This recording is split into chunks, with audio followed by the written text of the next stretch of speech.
Alkene के बारे में आज हम यहाँ पर पढ़ेंगे। वैसे 10th क्लास में थोड़ा सा आपने पढ़ा है एल्केन के बारे में। तो देखिए एल्केन होता क्या है, किन्हें हम एल्केन कहते हैं। Alkanes are saturated hydrocarbon. कैसे हाइड्रोकार्बन है ये? Saturated hydrocarbon. और हाइड्रोकार्बन किन्हें कहते हैं? जो कार्बन और हाइड्रोजन से मिलकर बने होते हैं उन्हें हम क्या कहते हैं? हाइड्रोकार्बन। जैसे कि मीथेन, इथेन, प्रोपेन, ब्यूटेन, ये सारे के सारे क्या होते हैं? हाइड्रोकार्बन हैं। समझ में बात आई? हाइड्रोकार्बन किन्हें कहते हैं? तो alkanes are saturated hydrocarbons containing only, मिलकर बने होंगे ये किससे? Carbon carbon single bonds. यानी यहाँ पर क्या हो जाएगा, ये जो कार्बन है और जो अनदर कार्बन है इसके बिटवीन में क्या होता है? सिंगल बॉन्ड होते हैं इन देयर मॉलिक्यूल्स। यानी इनके मॉलिक्यूल्स में मान लीजिए ये समझ लीजिए CH3 बॉन्ड CH3। तो यहाँ पर अगर हम बात करें, यहाँ कार्बन और कार्बन के बिटवीन में क्या है? सिंगल बॉन्ड है। समझ रहे हो? तो उन्हें हम क्या कहते हैं? एल्केन कहते हैं। क्या बात समझ में आई? एल्केन किन्हें कहेंगे? एल्केन उन्हें कहेंगे ये सैचुरेटेड हाइड्रोकार्बन होते हैं और यहाँ पर कार्बन कार्बन के बिटवीन में क्या होते हैं? सिंगल बॉन्ड होते हैं। क्या मेरी बात समझ में आई? उन्हें हम क्या कहते हैं? एल्केन। फॉर एग्जांपल में जैसे ये क्या है, बताओ क्या नाम है इसका? 2 कार्बन एटम है ये। 2 कार्बन एटम वाले को हम क्या कहते हैं बताओ? इथेन। तो इसका नाम क्या हो जाएगा? इथेन। अगर मैं ऐसे लिख दूं CH4, इसका नाम क्या हो जाएगा? मीथेन। तो देखो यहाँ जरूरी नहीं कि कार्बन कार्बन के बिटवीन में सिंगल ही बॉन्ड हो, कार्बन और हाइड्रोजन के बिटवीन में भी क्या हो सकता है? यहाँ पर सिंगल बॉन्ड। तो ये इथेन हो गया और ये यहाँ पर क्या हो गया? मीथेन हो गया। तो बात समझ में आई? They are also called paraffin. इन्हें हम क्या कहते हैं? पैराफिन कहते हैं। क्या कहते हैं? पैराफिन। जिसका मीनिंग क्या होता है? लिटिल एफिनिटी और एक्टिविटी। लिटिल एफिनिटी और एक्टिविटी, यानी इनकी जो एक्टिविटी होगी और जो एफिनिटी होगी वो कैसी होती है? बहुत ही कम होती है। क्यों होती है? क्योंकि ये इनकी जितनी भी टेट्रा वैलेंसी है, कार्बन की जो वैलेंसी है वो कैसी होती है? सिंगल बॉन्ड से क्या होती है? वो सेटिस्फाई होती है। क्या मेरी बात समझ में आ रही? यानी ज्यादातर क्या नहीं करते, किसी दूसरे के साथ में ज्यादातर रिएक्ट नहीं करते, बहुत कम रिएक्ट करेंगे। इसलिए क्या कहा गया है? इनकी जो एक्टिविटी होती है वो कैसी होती है? बहुत ही लिटिल होती है, कम होती है। क्या बात समझ में आई? एफिनिटी और एक्टिविटी दोनों ही कैसी होगी? यहाँ पर कम होगी। समझ में बात आ गई? पॉज करो थोड़ा सा। इनर्ट होते हैं, इनर्ट। ये किसी से मतलब खास रिएक्ट नहीं करते, यानी जो एसिड और बेस है उनके साथ डू नॉट रिएक्ट। एसिड के साथ और बेस के साथ क्या नहीं करेंगे? रिएक्ट। एसिड और बेस क्या होते हैं? रिएजेंट, जिनका यूज किस में करते हैं? किस में करते हैं? लैब के अंदर करते हैं। और किस फॉर्म में करते हैं? केमिकल की फॉर्म में करते हैं एसिड और बेस का यूज। तो ये इनर्ट होते हैं, इसलिए ये जैसे कि एसिड है और बेस है उनके साथ क्या नहीं करेंगे? रिएक्ट नहीं करते हैं। समझ में बात आई? अब देखो जो एल्केन्स है, द एल्केन में बी डिवाइडेड एज, इसको डिवाइड किया गया है ओपन चेन और एसाइक्लिक एल्केन। यानी जिसमें ओपन चेन होती है, किसी भी तरह की क्या नहीं होती? कोई भी साइकिल प्रेजेंट नहीं होती, उन्हें हम क्या कहते हैं? ओपन चेन और एसाइक्लिक एल्केन कहते हैं। फॉर्मूला जो होगा इनका, जनरल फॉर्मूला क्या होगा? CnH2n+2। ये आपने 10th क्लास में भी पढ़ा है, याद कीजिए। CnH2n+2, जहां पर जो ये n है, क्या है? n क्या रिप्रेजेंट कर रहा है? नंबर ऑफ कार्बन एटम, यानी कितने कार्बन एटम यहाँ पर प्रेजेंट है। समझ रहे हो? ये क्या हो जाएगा इसका journal formula? CnH2n+2। CnH2n+2। Example देखिए, जैसे फॉर एग्जाम्पल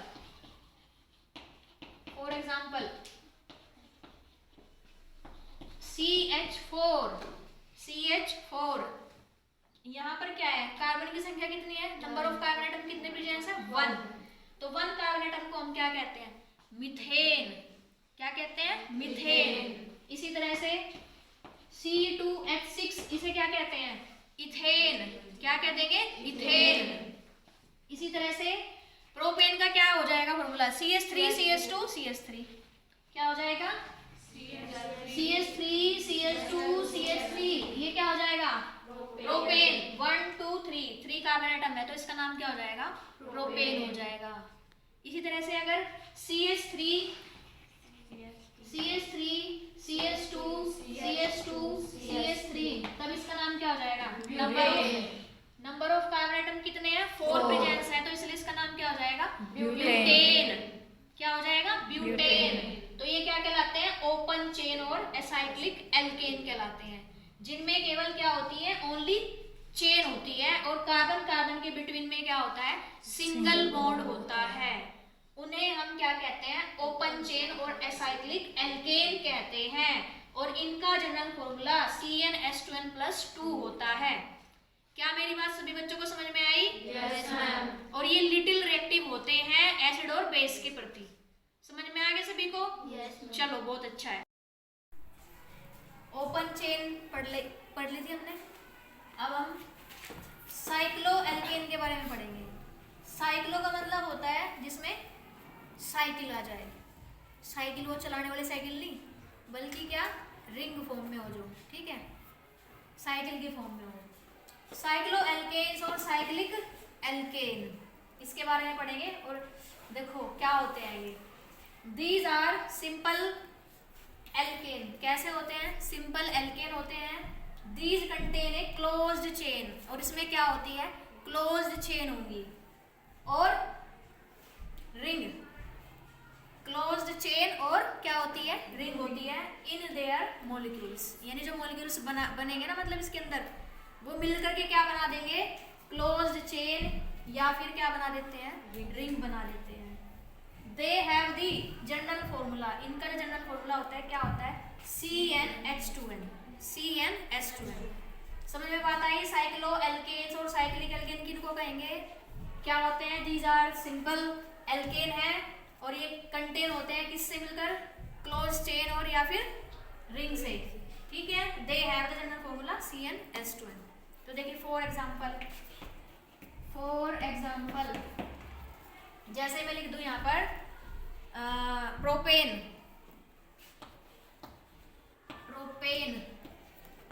इसकी अगर हम क्लोज्ड स्ट्रक्चर बनाएं तो इस तरह से बन जाएगी CH2 बॉन्ड CH2 और यहाँ पर ये इस तरह से जुड़ जाएगा, ठीक है। या आप इसको इस तरह से भी बना सकते हो। तो किसकी स्ट्रक्चर है ये? प्रोपेन की। प्रोपेन का मतलब जिसमें नंबर ऑफ कार्बन एटम कितने होते हैं 3 कार्बन एटम वाले को हम क्या कहते हैं प्रोपेन कहते हैं। तो ये रिंग फॉर्म में हो गई और कैसी स्ट्रक्चर हो गई क्लोज्ड। कैसी स्ट्रक्चर हो गई क्लोज्ड। इसी तरह से अगर मैं बात करूं किसकी ब्यूटेन की। ब्यूटेन का मतलब क्या हो जाएगा जिसमें क्या आ जाए 4 कार्बन एटम हो उसे हम क्या कहते हैं ब्यूटेन। तो ब्यूटेन की देखो कैसे बन जाएगी CH2 bond CH2 bond CH2 bond CH2 और यहाँ पर ये वाला कार्बन इसके साथ बॉन्ड बना लेता है।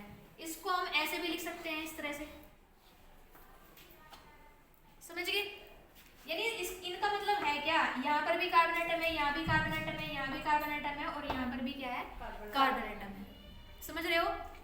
तो ये कैसी स्ट्रक्चर हो गई इसकी क्लोज्ड स्ट्रक्चर हो गई।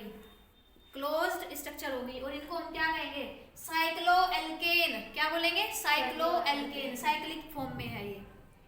इसी तरह से एक और एग्जांपल ले लीजिए। मान लीजिए मैं लिख देती हूँ यहाँ पर इस तरह से, ये हो गई यहाँ पर, यानी 1 2 3 4 5 6 कार्बन एटम आ गए अब यहाँ। इसका मतलब क्या है? क्या नाम हो जाएगा इसका बताओ जरा। वैसे तो साइक्लोहेक्सेन है तो हेक्सेन है बट साइकिल की फॉर्म में है इसलिए नाम क्या हो गया इसका साइक्लोहेक्सेन हो गया। यानी इस तरह से बनी हुई है CH2, यहाँ पर भी CH2 है यहाँ पर भी CH2, इधर भी यहाँ क्या है CH2, यहाँ पर भी CH2 और 1 2 3 4 5 और ये हो गई यहाँ पर 6। इस तरह से इसकी स्ट्रक्चर बनी हुई है। समझ में बात आई? किसको कहते हैं साइक्लो एल्केन और साइक्लिक एल्केन? जो क्या बनाएंगे रिंग फॉर्म या फिर क्लोज्ड चेन बनाते हैं। उन्हें हम क्या कहते हैं, साइक्लो एल्केन या फिर साइक्लिक एल्केन कहते हैं। ठीक है, और जनरल फॉर्मूला इनका CnH2n होता है। समझ में आ गया सभी बच्चों को क्या होते हैं एल्केन। ठीक है, तो ये थोड़ी सी बेसिक नॉलेज थी, आई थिंक आपको समझ में आ गया होगा सभी को।